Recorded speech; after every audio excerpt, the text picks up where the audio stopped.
Hello दोस्तों, RD coaching classes में आपका स्वागत है। आज हम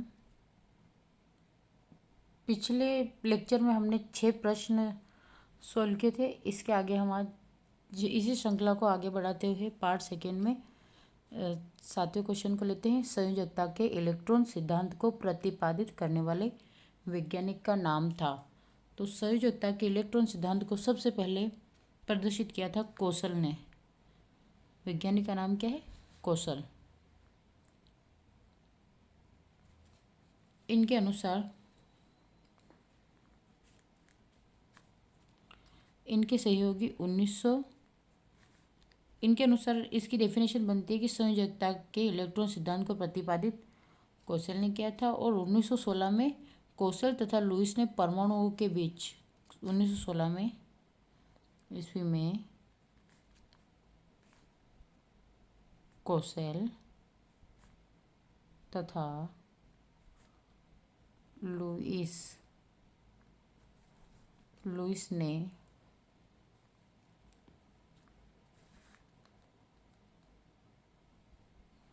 परमाणुओं के बीच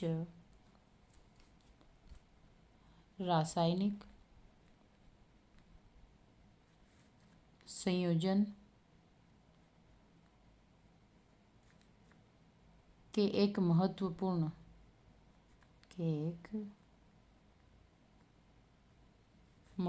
सिद्धांत को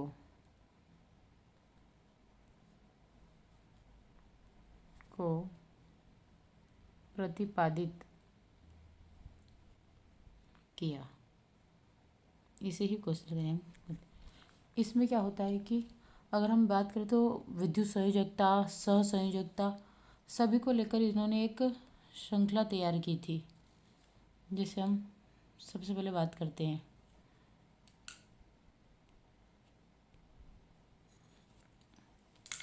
इसमें दिया गया है सबसे पहले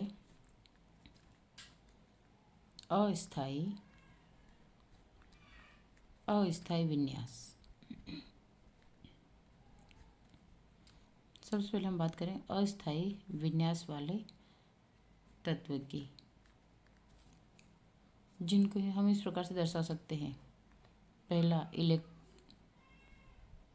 इलेक्ट्रॉन त्याग करने वाले, इलेक्ट्रॉन को त्याग करने वाले। जो इलेक्ट्रॉन का त्याग करते हैं उसे क्या बोलते हैं? विद्युत संयोजकता। विद्युत संयोजकता अगर इलेक्ट्रॉन का त्याग करते हैं, या फिर इसी को अन्य रूप से भी समझ सकते हैं हम,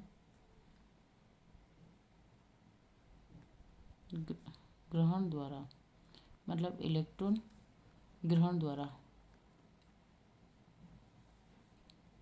अब इलेक्ट्रॉन ग्रहण कर रहे हैं तो सहसंयोजकता।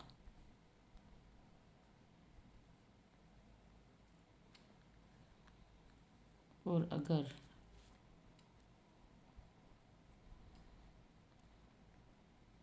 यानी कि विन्यास जो होता है वो इलेक्ट्रॉन के साझा या एक तत्व द्वारा के साझाकरण द्वारा, तो उप सह संयोजकता। हम इसको प्रयास करके संयोजकता के इलेक्ट्रॉन सिद्धांत को सर्वप्रथम किसने प्रदर्शित किया था? तो कोसल ने किया था। कब किया था? 1916 में किया था। और उनके ही एक और सहयोगी थे, लुईस ने परमाणु के बीच रासायनिक संयोजन के एक महत्वपूर्ण सिद्धांत को प्रतिपादित किया। अगर हम अस्थायी विन्यास के बारे में बोलते, इलेक्ट्रॉन त्याग करके विद्युत संयोजकता प्राप्त करते हैं। अगर इलेक्ट्रॉन ग्रहण करते हैं तो सहसंयोजक होते हैं, और अगर इलेक्ट्रॉनों का साझा क्रम चलाते हैं तो उप सहसंयोजकता प्रदर्शित करते हैं। आइए अब हम अगला प्रश्न करते हैं, 8वां प्रश्न। हमारा प्रश्न है, जब आप एक परमाणु के न्यूट्रॉनों की संख्या को बदल देते हैं तो इसका बदल जाता है डॉट डॉट क्या बदल जाता है? तो हम बोलेंगे कि जब आप परमाणु के न्यूट्रॉनों की संख्या को चेंज कर रहे हैं तो उसका क्या बदल रहा है? सबसे सिंपल है, न्यूट्रॉन और प्रोटॉन की संख्या ही तो। ठीक है, तो हम बोल सकते हैं कि न्यूट्रॉनों की संख्या और प्रोटॉनों की संख्या, अगर हमें बोला है कि जब आप परमाणु के न्यूट्रॉनों की संख्या को बदल देते हैं तो इसका स्थायी क्या होता है, समस्थानिक। ये नाम से ही पता चल रहा है, तो हम बोलेंगे इसका आंसर क्या होगा, समस्थानिक। समस्थानिक। अगर इसके बारे में थोड़ा और मैं आपको बताने का प्रयास करती हूँ। जब आप एक परमाणु के न्यूट्रॉन की संख्या को देते हैं, हम इसको लैंग्वेज की फॉर्म में, ताकि आपको एग्जाम में किसी प्रकार की कोई प्रॉब्लम ना आए, बस आप साथ में नोट करते जाए, कॉपी और पेन साथ में रखें। अब इसको हम समझते हैं। जब आप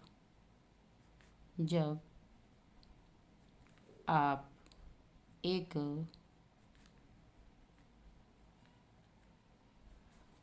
परमाणु के न्यूट्रॉनों की संख्या को बदल देते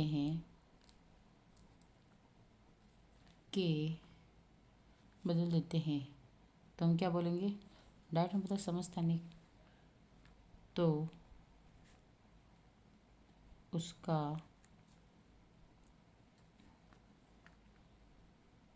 समस्थानिक मतलब आइसोटॉप भी बदल जाता है। अब आपको कभी कभी ये समस्थानिक ना बोल के आइसोटॉप भी बोल लेंगे, तो कुछ हिंदी मीडियम वाले जो बच्चे होते हैं वो समस्थानिक को आइसोटॉप नहीं पढ़ते हैं। तो आप कृपया इस चीज़ का ध्यान रखिए कि समस्थानिक और आइसोटॉप मतलब आप इंग्लिश और हिंदी दोनों को साथ में लेके चलेंगे तो आप इससे आपको थोड़ा बहुत तो बेनिफिट मिलेगा ही सही। अगर इसकी हम डेफिनेशन की बात करें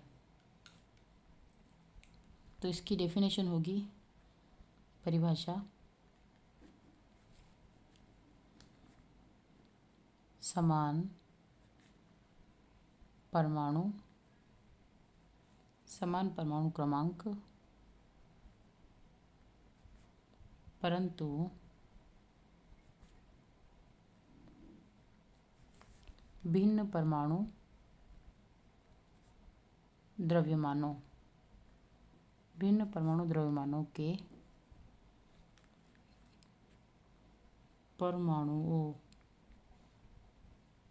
परमाणुओं को समस्थानिक कहते हैं। अगर इसके एग्जाम्पल की बात करें तो मैंने लिया हाइड्रोजन का सबसे बेस्ट एग्जाम्पल, क्योंकि हाइड्रोजन के कितने समस्थानिक, 3 समस्थानिक, पहला, उसके बाद दूसरा और फिर आता है आपका तीसरा। अब यहाँ पे समस्थानिक का मतलब कि हाइड्रोजन का परमाणु क्रमांक या इलेक्ट्रॉनों की संख्या तो सेम है 1 1 1, लेकिन चेंज क्या हुआ, इसका परमाणु द्रव्यमान 1 2 3। अगर हम करेंगे तो इनमें न्यूट्रॉनों की संख्या विपरीत है, अपोजिट है, और इलेक्ट्रॉन और प्रोटॉन की संख्या सेम है। तो हम कह सकते हैं कि समस्थानिक हम किसे बोलेंगे, जिसका प्रोटॉन की संख्या समान हो परंतु न्यूट्रॉन की संख्या भिन्न हो। तो इसके लिए मैं थोड़ी सी और हिंट दे देती हूँ ताकि आप इसको नोट डाउन करके रखें, ताकि आपको कहीं फिर इस मामले मतलब इस टॉपिक से को लेकर कहीं भी कोई समस्या नहीं आए। बस इसी लाइन को याद रखें, इसकी समस्थानिकों में प्रोटॉनों की संख्या समान होती है, किंतु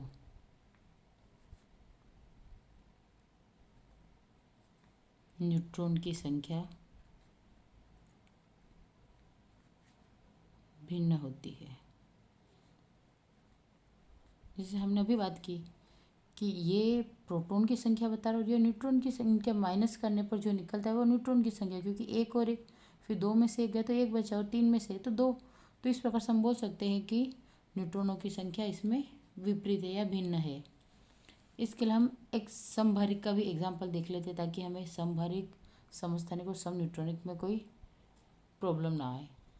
इसी प्रश्न को हम आगे और समझने का प्रयास करेंगे। संख्या को भिन्न होती है तो उसी प्रकार से अगर हम समस्थानिक के स्थान पर अगर समभारिक की बात करते हैं,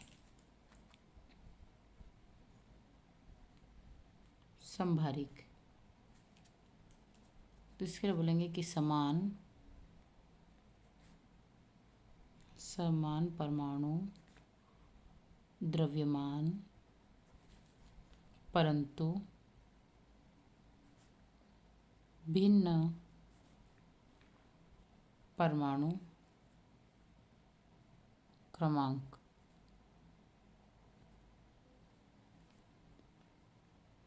के परमाणुओं को कहते हैं।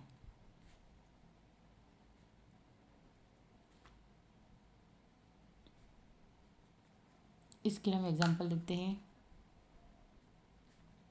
कार्बन से बेस्ट कोई एग्जाम्पल ही नहीं हो सकता। कार्बन और नाइट्रोजन, मान लीजिए हमारे पास यहाँ पे 14 और यहाँ पे 14 है और यहाँ पे 6 और 7 के, क्योंकि कार्बन का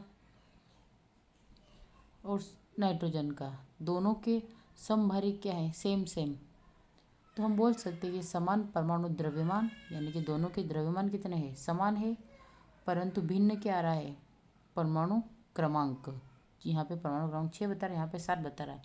इसलिए हम बोल सकते हैं कि ऊपर परमाणु द्रव्यमान का समान होना और परमाणु क्रमांक का भिन्न होना समभारिक कहलाएगा।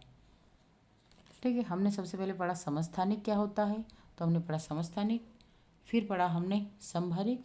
अब पढ़ेंगे हम इससे मिलता जुलता सम न्यूट्रॉनिक।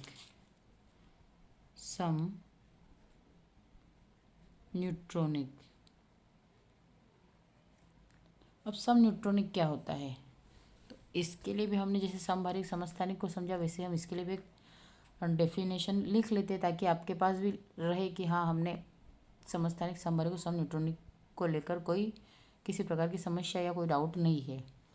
इसके लिए हम परमाणु संख्या, सम न्यूट्रॉनिक में होता है परमाणु संख्या भिन्न भिन्न होती है, परमाणु संख्या भिन्न भिन्न होती है, लेकिन न्यूट्रॉन की संख्या, क्योंकि नाम से पता चल रहा है कि न्यूट्रॉन, सम न्यूट्रॉनिक मतलब कि नाम से पता चल रहा है कि न्यूट्रॉनों की संख्या इसमें सेम होगी, सम न्यूट्रॉनिक। तो लेकिन न्यूट्रॉन की संख्या बोलो समान होती है। Very good.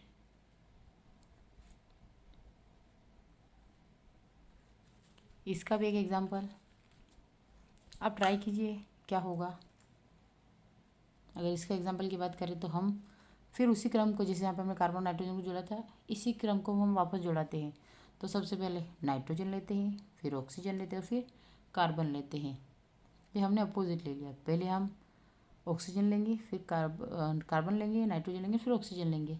तो अगर हम बात करें, हमारे पास नाइट्रोजन का कितना होता है, 7 होता है, और अणुभार कितना होता है इसका, 14, लेकिन इसके साथ साथ 15 हो रहा है। फिर इसकी बात करें तो 16, और यहाँ पे क्या रहा आपका 8। वैसे ही कार्बन का 6 होता है परमाणु, और इसका हो रहा है 14। तो हम इसमें से सब में समान, जब माइनस करेंगे तो सब में समान संख्या आएगी, यानी किसकी, न्यूट्रॉन की। इसलिए हम क्या बोलेंगे कि इन सब में न्यूट्रॉन की संख्या समान है। अतः ये क्या हो गया, सम न्यूट्रॉनिक। तो हमने पढ़ लिया है क्या क्या होता है। हमारा प्रश्न था, जब आप एक परमाणु के न्यूट्रॉनों की संख्या को बदल देते हैं तो इसका बदल जाता है। तो क्या बदल जाता है, न्यूट्रॉन अपोजिट मतलब समस्थानिक। अगर परमाणु द्रव्यमान सेम और समस्थानिक चेंज, यानी कि परमाणु क्रमांक चेंज हो जाता है, तो हम बोलेंगे उसको समभारिक। और वैसे ही अगर न्यूट्रॉन की संख्या समान हुई तो हम बोलेंगे सम न्यूट्रॉनिक। ये आपका कंप्लीट हुआ। अब हम अगला प्रश्न देखते हैं, प्रश्न क्रमांक 9। सोडियम कार्बोनेट आमतौर पर किस नाम से जाना जाता है। इसके बारे में हम पहले अच्छे से डिस्कस कर चुके हैं फर्स्ट लेक्चर में, इसलिए हम इसके बारे में ज़्यादा स्टडी नहीं करेंगे। लेकिन जहाँ तक हो इससे जो क्वेश्चन बनते हैं ये हम डिस्कस करेंगे, क्योंकि ये आपका 11th में तो आता ही है, साथ साथ में 10th को भी एक तरह से बहुत ज़्यादा कवर करता है, specially sodium carbonate, sodium hydroxide, ये सोडियम के कंपाउंड आपको इफेक्ट करेंगे। तो आपका प्रश्न है, सोडियम कार्बोनेट आमतौर पर किस नाम से जाना जाता है? तो स्पेशली आप जानते ही, सामान्य नाम की बात करें तो कि सोडियम कार्बोनेट धोने के सोडे के नाम से जाना जाता है। इसका नाम क्या है? धोने का सोडा। और इसे सिंपल भाषा में धोने का सोडा मतलब वॉशिंग सोडा, तो हम बोल सकते हैं वॉशिंग सोडा। ठीक है, अब थोड़ा सा इसके बारे में चर्चा कर लेते हैं। सबसे पहले इसका रासायनिक सूत्र देखते हैं। रासायनिक सूत्र जो मैंने पिछले लेक्चर में आपको इसके फर्स्ट पार्ट में अच्छे से समझाया था। क्या होता है? Na2CO3 10H2O होता है।